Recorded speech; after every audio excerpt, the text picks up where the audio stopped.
Tudo da Canção Nova em um só lugar. Canção Nova Play. O Senhor esteja convosco. Proclamação do Evangelho de Jesus Cristo, segundo Lucas.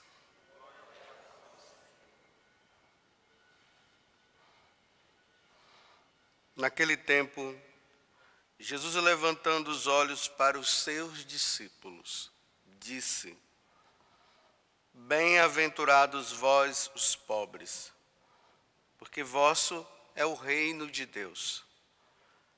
Bem-aventurados vós que agora tendes fome, porque sereis saciados. Bem-aventurados vós que agora chorais, porque havereis de rir. Bem-aventurados sereis quando os homens vos odiarem, vos expulsarem, vos insultarem e amaldiçoarem o vosso nome por causa do Filho do Homem. Alegrai-vos neste dia e exultai, pois será grande a vossa recompensa no céu, porque era assim que os antepassados deles tratavam os profetas. Mas ai de vós, ricos, porque já tendes vossa consolação. Ai de vós que agora tendes fartura, porque passareis fome. Ai de vós que agora rides, porque tereis luto e lágrimas. Ai de vós quando todos os elogiam. Era assim que os antepassados deles tratavam os falsos profetas. Palavra da salvação.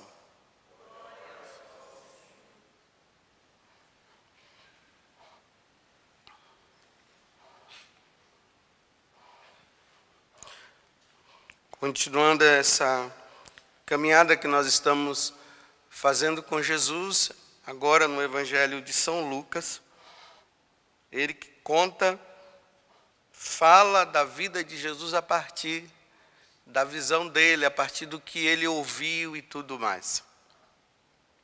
Antes mesmo de entrar no Evangelho propriamente dito, eu queria dizer assim: nós devemos tomar muito cuidado para nós não vermos as bem-aventuranças como uma divisão social entre ricos e pobres. Então, todos os pobres vão se salvar e todos os ricos vão para o inferno.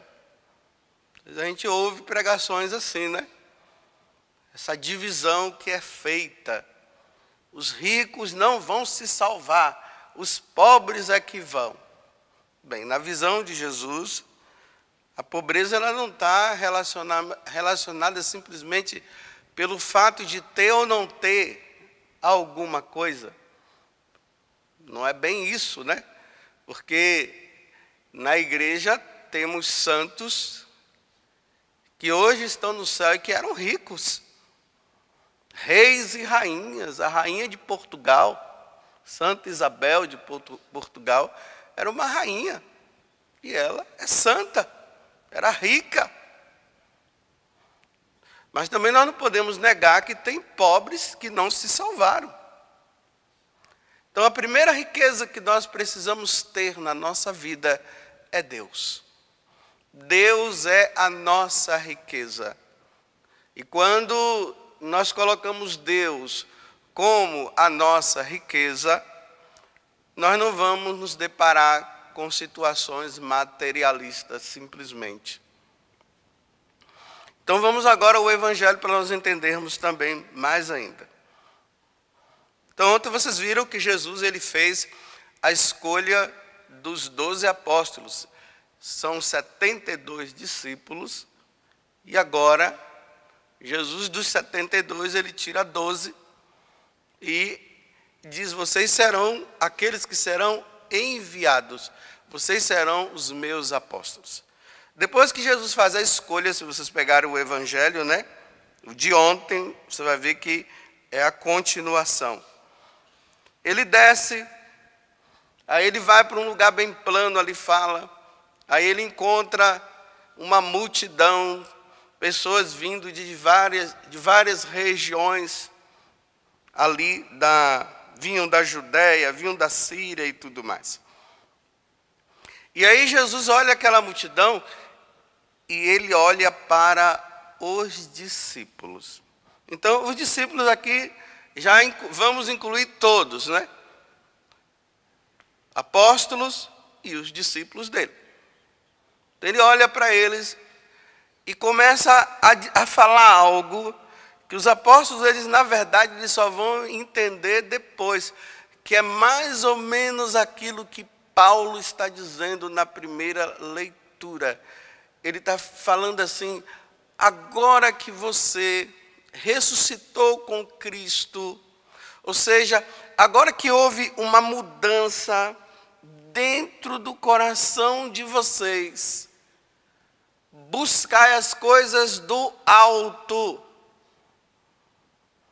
Porque as pessoas mundanas, as pessoas que são desse mundo e vivem para esse mundo e não querem saber de Deus, elas colocam a felicidade dela nas coisas do mundo. Por isso que Paulo, ele está falando aqui, né, de impureza, de paixão, os maus desejos, a cobiça, que ele ainda diz que a cobiça é uma idolatria. Então, as pessoas que não passaram por essa mudança interior, elas colocam a felicidade dela nessas coisas. Por isso que Paulo diz: olha, antes, vocês se lembram? Era isso que estava dentro de vocês. Eram essas coisas que vocês buscavam, agora não. Busquem as coisas do alto. Quando o nosso coração se coloca em Deus, Deus como o centro da nossa vida, nós começamos a perceber que essas coisas, elas são simplesmente ilusões. São coisas passageiras. Não são coisas que nos levam para a eternidade. Leva-nos sim para a condenação eterna. E aí ele vai completando, falando também das coisas terrestres, como a ira que nós precisamos tirar do nosso coração, a irritação, a maldade, a blasfêmia. Acusar Deus do mal que existe nesse mundo é uma blasfêmia. Xingar Deus. Palavras indecentes, palavrões que saem da boca, tudo isso deve ser exterminado da nossa vida quando nós nos tornamos discípulos de Cristo. Aí nós vamos percebendo, né, que aqueles que se tornam discípulos de Cristo, porque houve essa mudança interior, eles começam a ser chamados nesse mundo de radicais. Aí o pessoal começa a cair em cima. E cai em cima, e fala e tal, e vai dizendo que não é bem assim. O que é que tem você viver um pouco de imoralidade, de fazer isso, de fazer aquilo? É assim que acontece. Aí essas pessoas, elas passam por uma fase de sofrimento, de indiferença por parte das pessoas. É como se elas fossem colocadas de lado. Não, elas são colocadas de lado mesmo. Elas não são do mais ou menos. Elas não estão em cima do muro. Elas fazem uma opção radical mesmo. Eu quero o céu, eu quero a eternidade. Jesus disse que é para eu buscar as coisas que são do céu. É lá está a plenitude de toda a minha felicidade. É lá, não é nesse mundo. Aí elas sofrem. Aí agora nós vamos começar a entender, né? As bem-aventuranças. Aí Jesus agora olha para os discípulos, e ele diz assim: olha, Bem-aventurado é você, que diante das riquezas desse mundo, você faz uma opção de ser pobre. Até mesmo você que é rico, você faz a opção de ser pobre. Você divide, você dá, você não liga muito para essas coisas. Aí, olha só qual é a recompensa que ele diz que quem é pobre. Parece até que não tem nada a ver, né? Olha, bem-aventurados os pobres, porque vosso é o reino de Deus. Ele não poderia ter dito assim, olha, bem-aventurado você que é pobre, porque você vai ser rico aqui. Ele está dizendo o reino de Deus não é aqui, o reino de Deus é lá. Aqui nós estamos lutando, né? Para viver, tentar viver, pelo menos uma sementinha, um pouquinho, do que é o reino de Deus. Porque lá nós teremos a grande riqueza.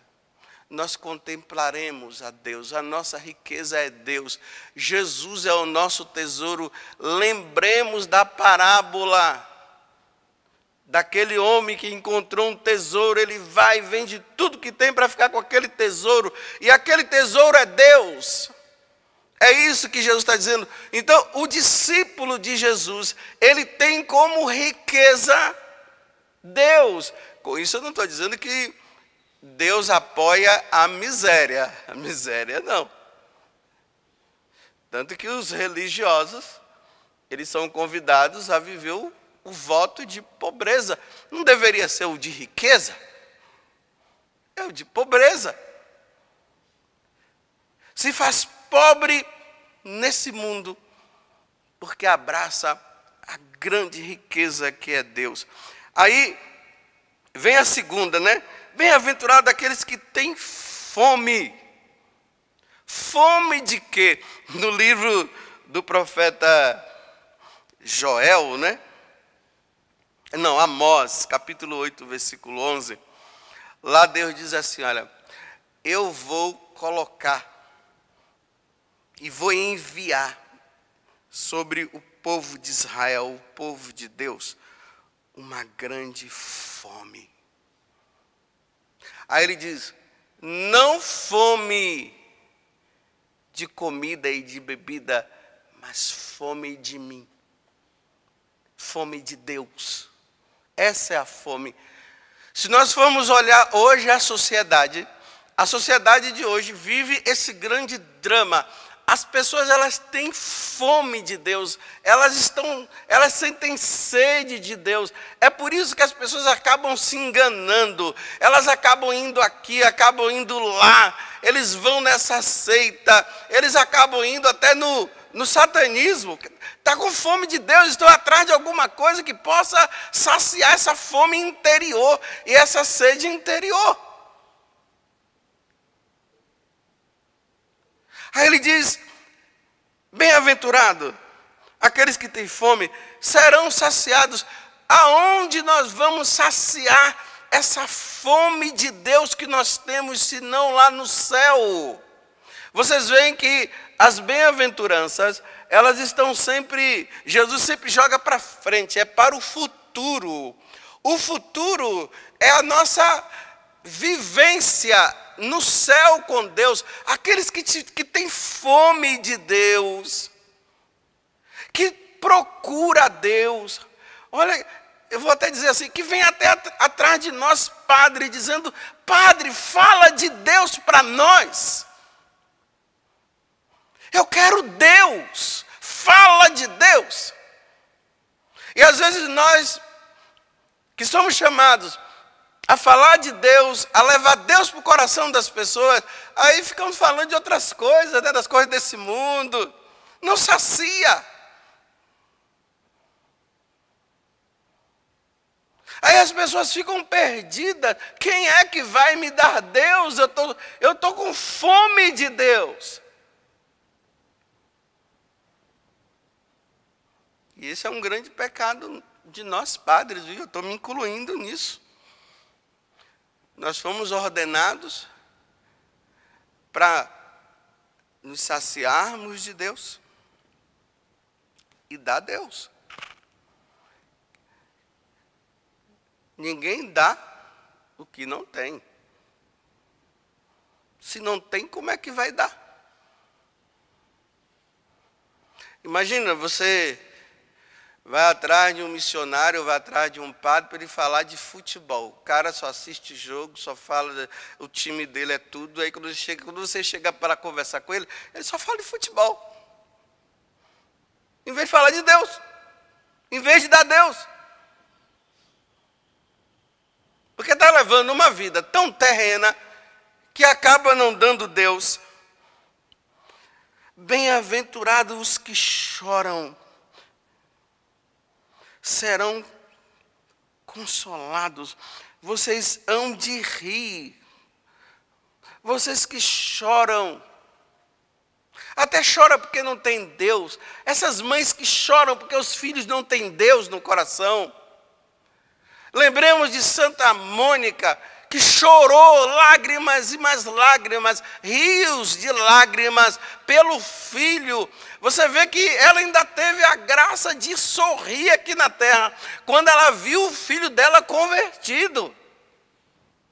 Ela teve essa graça. Mas quantos pais e quantas mães que estão chorando, vendo seus filhos no mundo, nesse mundo depravado, e choram, porque se tornou discípulo de Deus e entendeu agora onde está a verdadeira felicidade. Como tem filhos também que choram por causa dos seus pais, que não querem saber de Deus, que vive uma vida mundana, que vive uma vida errada. Ele está dizendo, hão de rir. Ou irão rir por ver a conversão, ou depois de deixar esse mundo vão rir diante de Deus, porque os filhos não quiseram, fizeram a vida deles, e agora eles estão na eternidade, porque venceram, lutaram. Eu não sei se lá no céu vai existir essa tristeza dos perdidos, né? Porque é uma plenitude de felicidade já lá, que não tem como. Quem foi, foi. Quem se perdeu, se perdeu. E quem se salvou, se salvou. E aí Jesus, ele completa, né? Aqueles que querem levar uma vida santa e sofrem por causa de Jesus. Aí ele diz assim, olha, vão te insultar, vão odiar vocês, vão até te amaldiçoar, porque vocês querem ser como eu sou, vocês querem levar uma vida em mim, e por isso vocês são odiados, são massacrados. Gente, quantas pessoas aí que estão sofrendo só porque querem levar uma vida santa. Quantas pessoas que porque agora está mudando o seu hábito, a sua forma de ser, a sua forma, muitas vezes, de se vestir, está mudando a forma de falar, como está falando na primeira leitura, parou de xingar. Quantas pessoas que só porque elas não xingam, os outros ficam com raiva, então deixa de lado. Aí Jesus está dizendo, por causa disso, esse sofrimento de vocês não vai ser em vão. Perseverem, sejam firmes. Aí ele completa dizendo, porque você vai ter uma grande recompensa no céu. Não é aqui. Porque a questão, e aqui nós precisamos pedir muito a Deus a graça da perseverança, porque ser de Deus no mundo de hoje, um mundo que rejeita Deus, por exemplo, quando as pessoas às vezes mandam para mim, né, aquelas pessoas que são mais próximas, aí manda ali pelo WhatsApp uma situação desse mundo que está difícil, né? Aí eu respondo assim, é um mundo sem Deus. Aquele homem que estrupou aquela mulher, aquele outro lá que matou o outro. Situações difíceis, que as pessoas ficam até dizendo, onde é que está Deus nessa situação? Não, Deus está em tudo. A pergunta é, por que o homem não quer saber de Deus? Porque se eles quisessem saber de Deus, a vida não estaria desse jeito. Aí a única resposta que eu posso dar é essa, é um mundo sem Deus. Então, nesse mundo sem Deus, quem quer ser de Deus vai ser odiado, vai ser maltratado, vai ser jogado fora, vai ser expulso, vai ser abandonado. E aí a pessoa chora, ela sofre. Aí tem aqueles, que era isso que eu queria dizer, que eles vão até um determinado ponto. Eles vão, aí eles vão resistindo. Aí chega um momento que eles acham que Deus não vai ajudar coisa nenhuma. Aí começa a retroceder. Aí vai de novo, vai retrocedendo. Aí quando chega o momento, a pessoa já está mundando com os outros de novo. Aí aqueles que te perseguiam, vou dizer agora, é dos nossos. É assim. Aí já não tem mais perseguição. Já não tem mais aquele combate, já não deixavam mais. Por quê? Porque você não foi perseverante. Não esqueçam do que Jesus falou. Aquele que perseverar até o fim será salvo. É o que perseverar.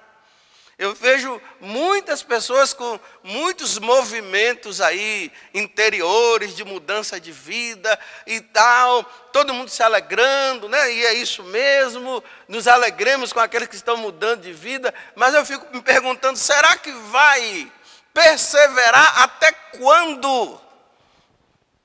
Porque na hora que vier as perseguições, será que vai conseguir ir até o final? Ou vai chegar um momento que vai dizer, eu não aguento mais. Aí quando dizer eu não aguento mais, ele dá agora a sentença dele, acabou, o que eu vou agora ser é igual a todo mundo.